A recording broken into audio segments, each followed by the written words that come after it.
बिस्मिल्लाहिर्रहमानिर्रहीम। अस्सलाम वालेकुम स्टूडेंट्स। आज हम एक्सरसाइज 2.7 करने जा रहे हैं। इसमें हमारा टॉपिक है वर्ड प्रॉब्लम्स। तो हमारे पास वर्ड्स प्रॉब्लम गिवन्स होगी, उन्हें हम मैथमेटिकल फॉर्म में लाएंगे और फिर सॉल्व करेंगे। तो क्वेश्चन नंबर 1 है, find two consecutive positive integers whose product is 72। हमारे पास दो कंसेक्टिव इंटीजर हैं जिनकी प्रोडक्ट 72 है। सोल्यूशन में हम लेट करते हैं कि हमारे पास पहला इंटीजर है x। चूँकि ये कंसेक्टिव हैं तो दूसरा हमारे पास होगा x+1। अब जो कंडीशन गिवन है उसके मुताबिक इन दोनों की प्रोडक्ट यानी कि x into x+1 equal to है 72।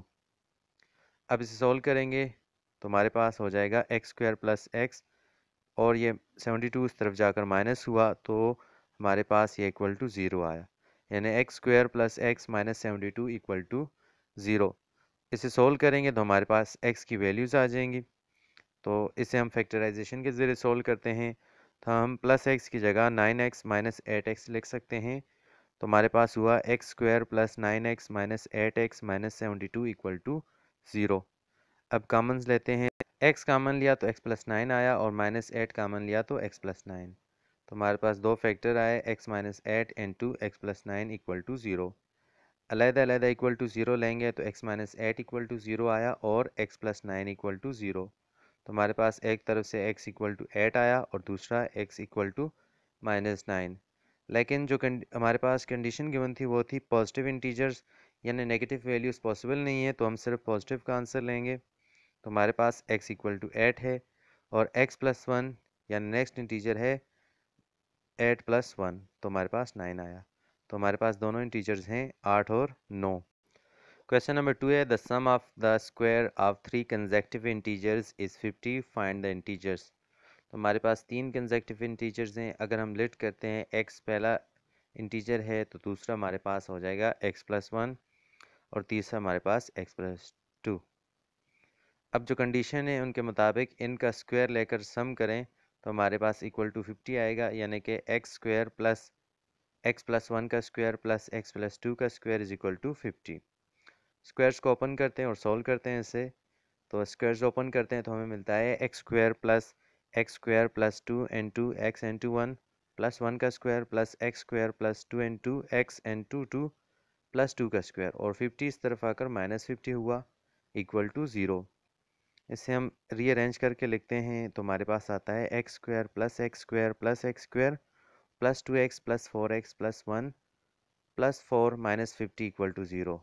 तो हमारे पास जब इन्हें ऐड करते हैं यानी एक्स स्क्वायर्स को तो 3x² मिलता है और plus 6x minus 45 equal to 0। अब यहाँ पर हम इसे फैक्टराइज कर सकते हैं, लेकिन उससे पहले अगर इसे थोड़ा सिंप्लीफाई करें तो 3 से डिवाइड करें दोनों तरफ को तो हमें मिलता है x² plus 2x minus 15 equal to 0। अब फैक्टराइजेशन आसान है, तो हम इसे लिख सकते हैं x² plus 5x minus 3x minus 15 equal to 0। अब हम x कामन लेते हैं तो x+5 मिलता है और -3 कामन लेते हैं तो x+5। तो हमें फैक्टर्स मिले x-3 into x+5 equal to 0। इन फैक्टर्स को अलग-अलग इक्वल टू 0 लेते हैं तो हमें मिलता है x-3 इक्वल टू 0 और x+5 इक्वल टू 0। तो हमारे पास यहाँ से वैल्यू आई x इक्वल टू 3 और यहाँ पर x इक्वल टू -5। चूँकि इस क्वेश्चन में ये नहीं कहा कि नॉन नेगेटिव्स हैं यानी पॉजिटिव हैं, तो हमारे पास ये नेगेटिव भी हो सकते हैं। तो हम x इक्वल टू 3 लेते हैं पहले, तो वैल्यूज़ पुट करते हैं, यानी फर्स्ट इंटीजर था x तो x इक्वल टू 3 आया, और सेकंड था x+1 यानी 3+1 इक्वल टू 4 है, और फिर x+2 तो यहाँ पर 5 मिला। अब हम -5 लेते हैं x, तो हमारे पास जब -5 लिया तो x इक्वल टू -5 आया और x+1 हमारे पास होगा -5+1 यानी कि -4 हुआ, और इस तरह नेक्स्ट हमारे पास -5 + 2 विच इज़ इक्वल टू -3।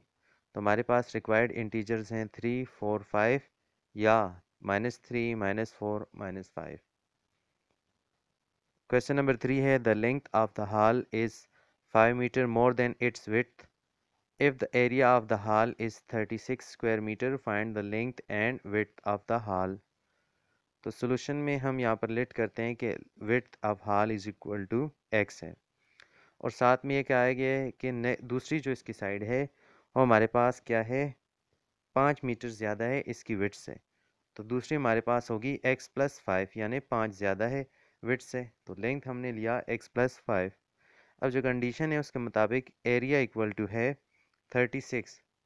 तो एरिया होता है विड्थ इनटू लेंथ, तो वैल्यूज पुट करते हैं यानी x इनटू x प्लस 5, तो ये आया इक्वल टू 36।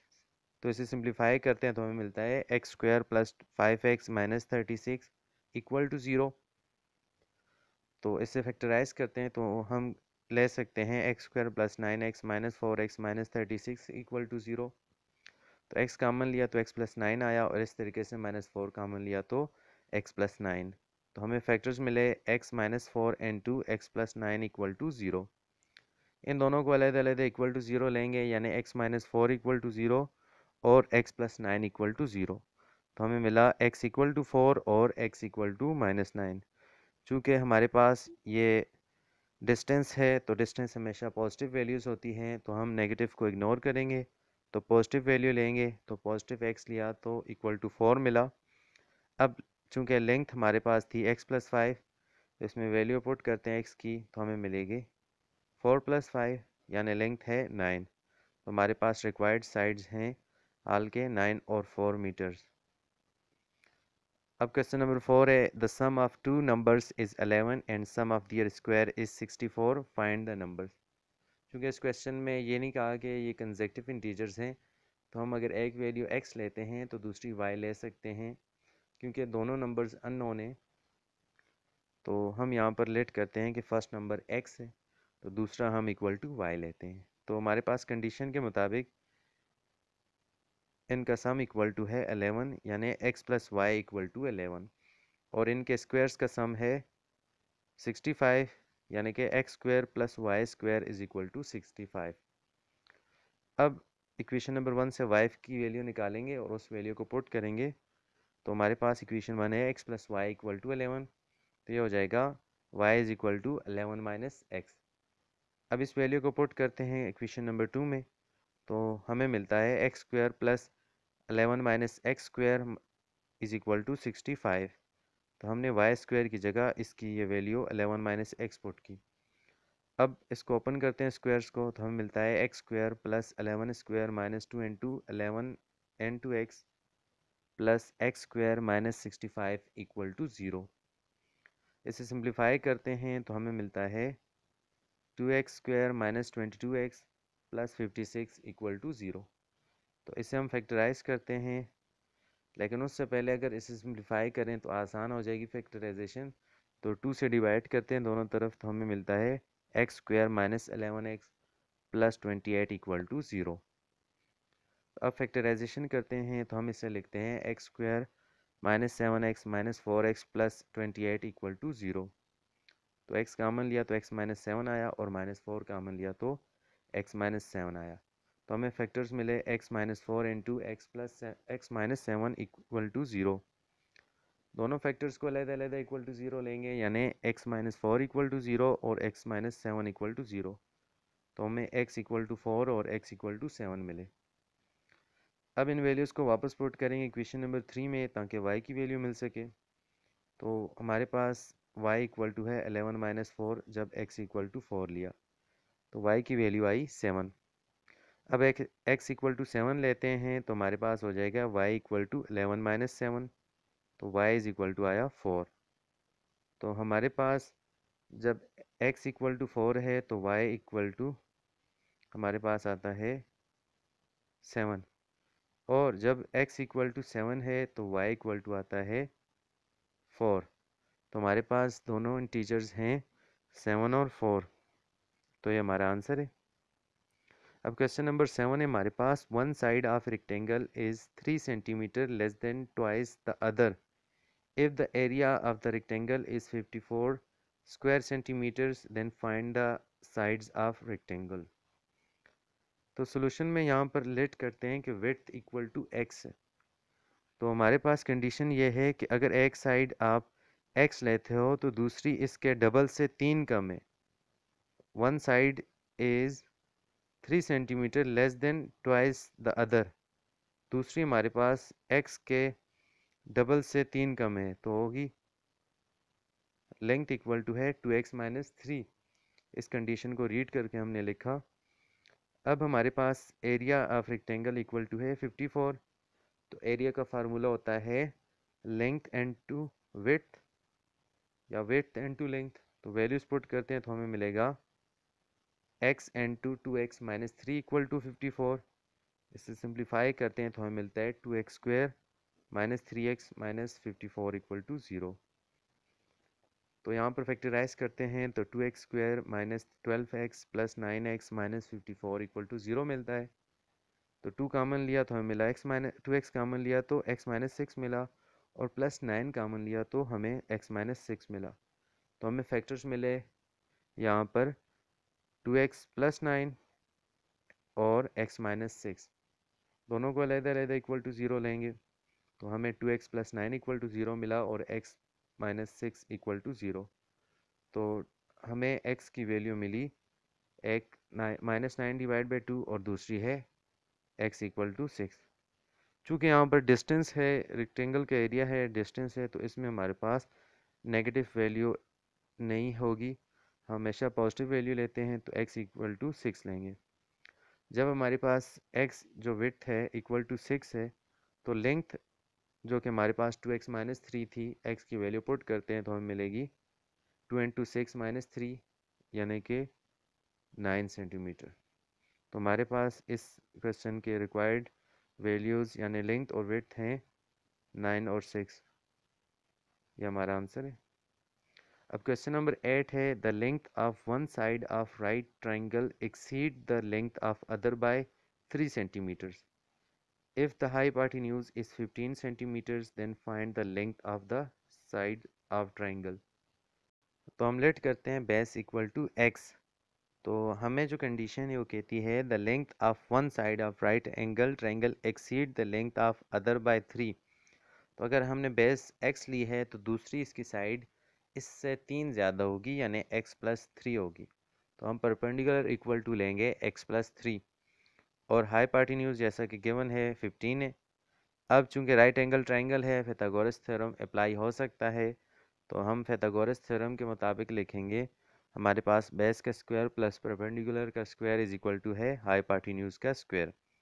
तो वैल्यूज पुट करते हैं यानी x और x प्लस 3 को पुट किया और 15 को, तो हमें मिला x square plus x plus 3 का स्क्वायर इज इक्वल टू 15 का स्क्वायर।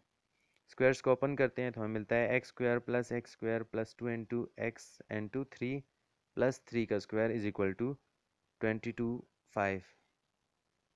तो हमें यह मिलता है 2x square plus 6x plus 9 और 22 5 उस तरफ जाकर माइनस हुआ तो इक्वल टू 0 मिला। तो 2x square plus 6x minus 216 is equal to 0।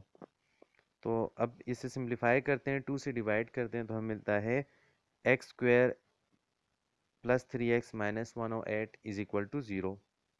अब इसे फैक्टराइज करते हैं तो हम इसे लिख सकते हैं x square plus 12x minus 9x minus 108 is equal to 0। तो x कामन लिया तो x प्लस 12 मिला और माइनस 9 कामन लिया तो x प्लस 12।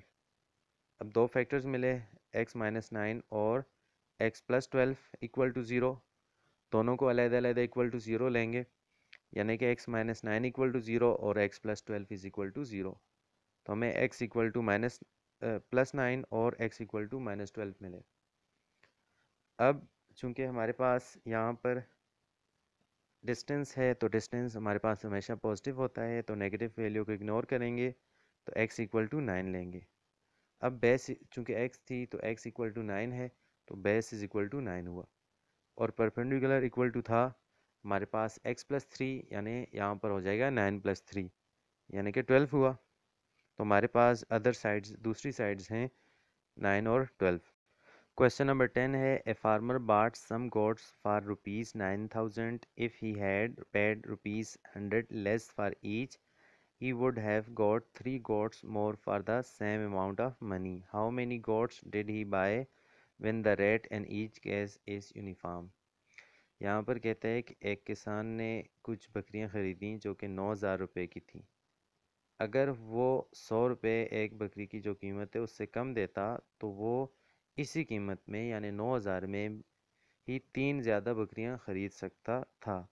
तो कहते हैं कि आप बताएं कि उसने कितनी बकरियां ख़रीदी इसी केस में, जबकि सबकी कीमत बराबर है।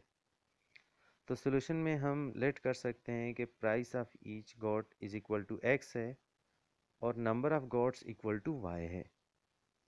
तो यहाँ पर यानी उसने बकरियां ख़रीदी तो उनकी कीमत 9,000 है। तो हम यहाँ पर कंडीशन के मुताबिक ले सकते हैं x into y is equal to 9,000। तो हमारे पास x equal to 9,000 divide by y मिला। अब दूसरी कंडीशन ये है कि अगर वो price of goat which is equal to x है तो x में से 100 रुपये कम देता तो वो y यानी गोट्स 3 ज़्यादा ख़रीदता, यानी x minus 100 and to y plus 3 is equal to 9,000। तो वो अगर बकरी की जो कीमत है उसमें 100 रुपये कम देता फ़ी बकरी, तो वो 3 ज़्यादा बकरियां ख़रीद सकता था इसी कीमत में। तो इस कंडीशन के मुताबिक x minus 100 into y plus 3 is equal to 9,000 है। तो यहाँ पर हमारे पास आ जाएगा x y plus 3x minus 100y minus 300 is equal to 9,000। अब यहाँ पर जो एक्स वाई और एक्स की कीमत है पुट करते हैं, तो एक्स वाई की जगह हम पुट कर सकते हैं 9,000 और plus 3 into 9,000 divide by y minus 100y minus 300 is equal to 9,000। अब ये 9,000 इस तरफ जाकर 9,000 से माइनस हो जाएगा तो ज़ीरो मिलेगा, और 3 9,000 से मल्टीप्लाई हुआ तो 27,000 divide by y minus 100y minus 300 equal to zero. तो यहाँ पर अगर हम डिवाइड करें दोनों तरफ को 100 से, तो हमारे पास आ जाएगा 270 divide by y minus y minus 3 is equal to 3। अब हम y से मल्टीप्लाई करें दोनों तरफ को तो हमें मिलता है यहाँ पर 270 minus y square minus 3y is equal to 0। अब यहाँ पर अगर हम माइनस वाई स्क्वायर पहले ले आते हैं तो minus y square is equal to minus y square minus 3y plus 270 is equal to 0 मिला। अब माइनस से मल्टीप्लाई किया इन सब वैल्यूज़ को तो हमें मिलता है y square plus 3y minus 270 is equal to 0। Factorise करते हैं तो हम लिख सकते हैं y square plus 18y minus 15y minus 270 is equal to 0। Y common लिया तो वाई प्लस 18 और यहाँ पर हमने माइनस 15 कामन लिया तो वाई प्लस 18। तो हमें फैक्टर्स मिले वाई माइनस 15 और y plus 18 is equal to 0। तो हमारे पास वाई माइनस 15 इक्वल टू 0 आया और वाई प्लस 18 इक्वल टू 0। तो y इज़ इक्वल टू 15 और y is equal to minus 18। चूँकि हमारे पास ये नंबर्स नेगेटिव नहीं हो सकते तो पॉजिटिव वैल्यू ही हमारा आंसर है, यानी कि नंबर ऑफ़ गोट्स जो उसने ख़रीदी हैं वो इक्वल टू है 15। तो ये हमारा आंसर है। मुझे उम्मीद है कि आज के लेक्चर की आपको समझ आ चुकी होगी। अगर किसी चीज़ में आपको मसला हो तो आप कमेंट्स में पूछ सकते हैं।